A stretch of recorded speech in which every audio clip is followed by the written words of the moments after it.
Bon, c'est pas des gens, c'est des gens que pour moi, c'est pas ceux-ci qui sont dans ma part parce que je n'enlève personne. Même comme je sens qu'il y a des gens que je vais bloquer, je vais faire ce qui est contre ma volonté parce que leur nuisance est de nature à nuire les gens qui dorment ou bien qui réfléchissent et tout. J'ai toujours dit ici que je communique pour les intellectuels, je ne communique pas pour les illettrés comme moi.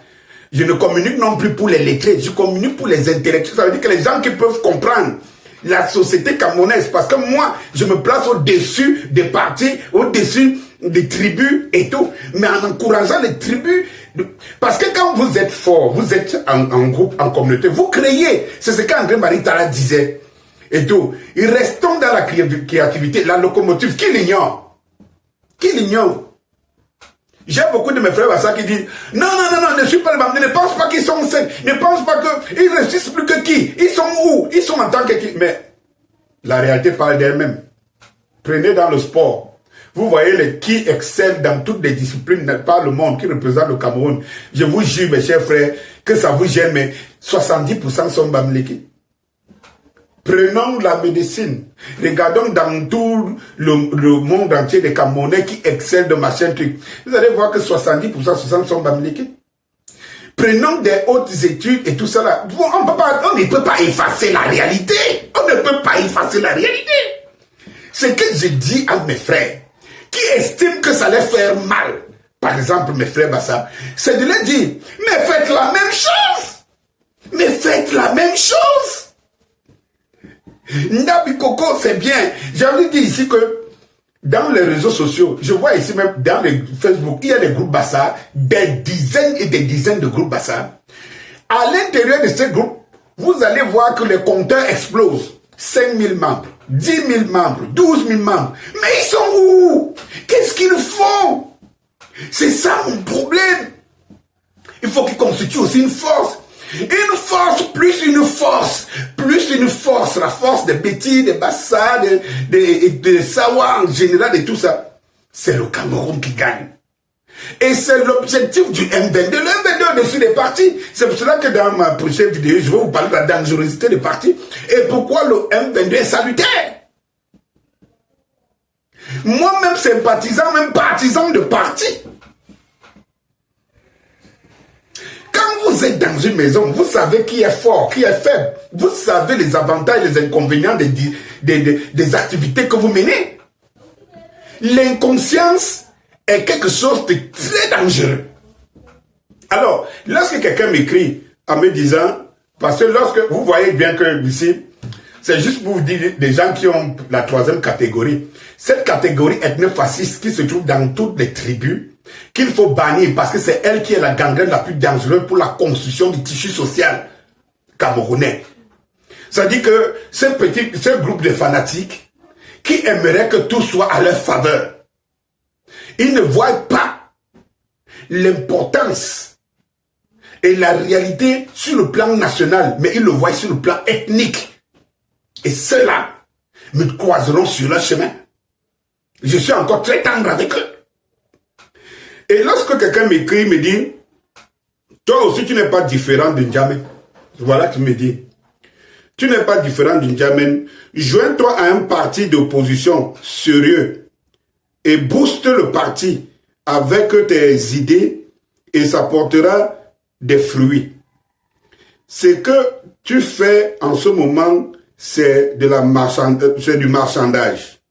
Puisque à la veille d'une élection, tu feras les enchères afin de trouver une position confortable. Wait and see.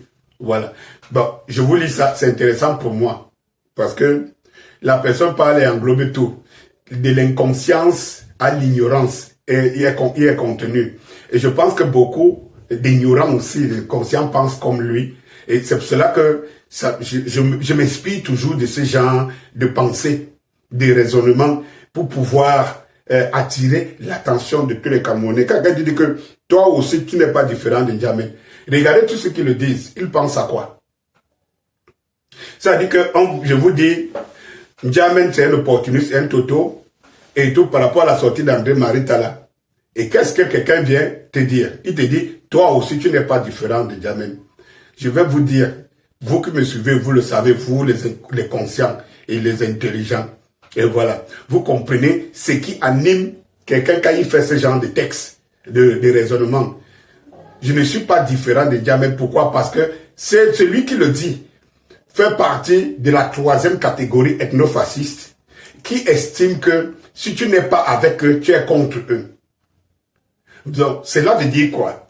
Cela veut dire que le fait de ne pas, comme il croit entre guillemets, que je ne soutiens pas le parti de position entre guillemets sérieux, ça veut dire que il est juge et parti, il sait que c'est lui, c'est son parti qui est sérieux ou pas. C'est pas les arguments qu'il donne, mais les arguments de, je ne sais pas ce que je peux appeler ça. Alors, comme je ne suis pas ce parti et qu'ils pensent que le parti c'est leur parti, c'est le parti des Bamileke, alors, comme ils ont l'impression que je ne roule pas, c'est eux, hein, entre guillemets, c'est eux. Mais je sais que les gens du MRC, les vrais, les conscients, les intelligents, quand ils voient les agissements comme ça, ils sont dépassés. Mais ils ne savent pas comment amener ces gens à la raison. Alors, comme ils pensent que je ne roule pas pour le MRC, alors je suis contre les Bamileke. Et si tu le dis, tu es tribaliste, ils vont te dire non, je ne le suis pas, tribaliste, je ne le suis pas. On est en train de parler de ce que Djamel dit à propos de la sortie d'André Maritala, qui estime que sa sortie est tribalique, hein, et ethnofasciste, et tout, et quelqu'un lui vient te dire, comme pour eux, le M22 c'est une menace pour le MRC, il vient te dire, tu n'es pas différent.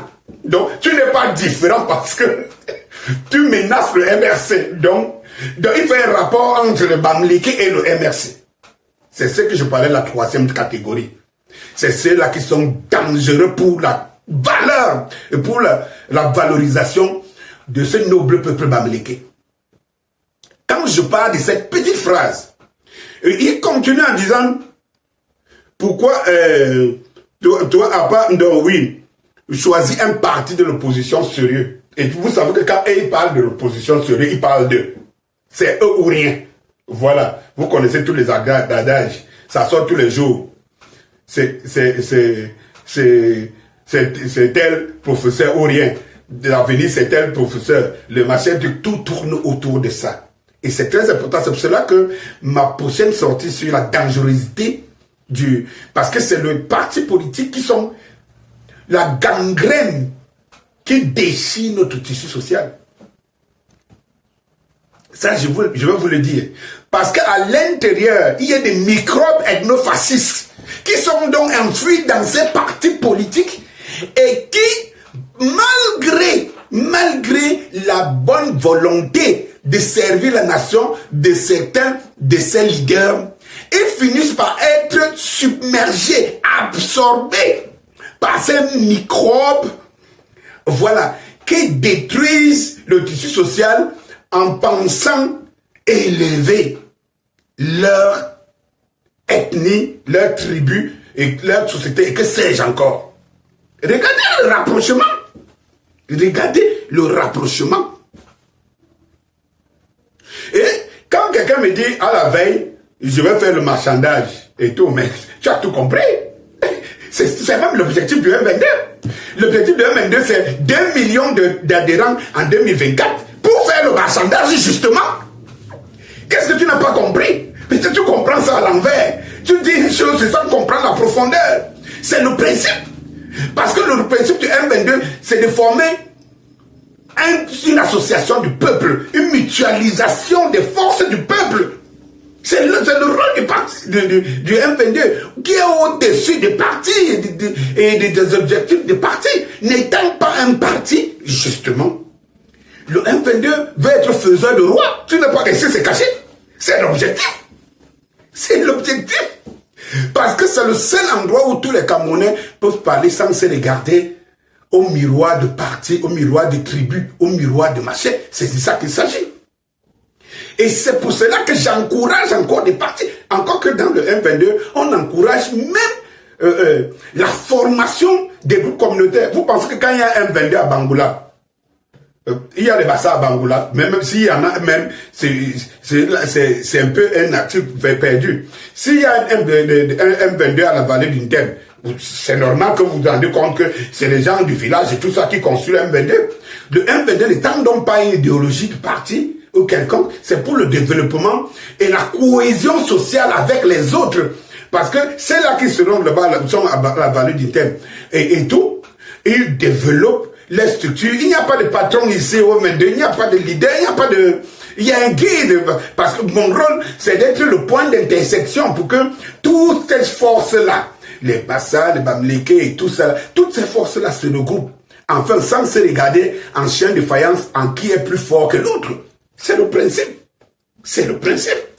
Lorsqu'il le M22 là s'implantait, je ne sais pas moi, à Maroua ou à Yagua, il ne s'implante pas en tant qu'une structure ethnique ou parce que c'est seulement que c'est les gens de même société qui peuvent être de même culture, même ethnique, qui se trouvent là. Mais avec l'esprit que le M22, c'est une corporation, une mutualisation de force. Ça veut dire que le M22 qui se crée à Kousseri, c'est qu'il est en rapport avec le M22 qui se crée à Douala ou à Yaoundé, avec ces différentes corporations professionnelles et tout. Loin est l'esprit ethnofasciste ou bien concurrentiel. Ça veut dire qu'il faut qu'on sorte de la concurrence qu'établit les partis politiques.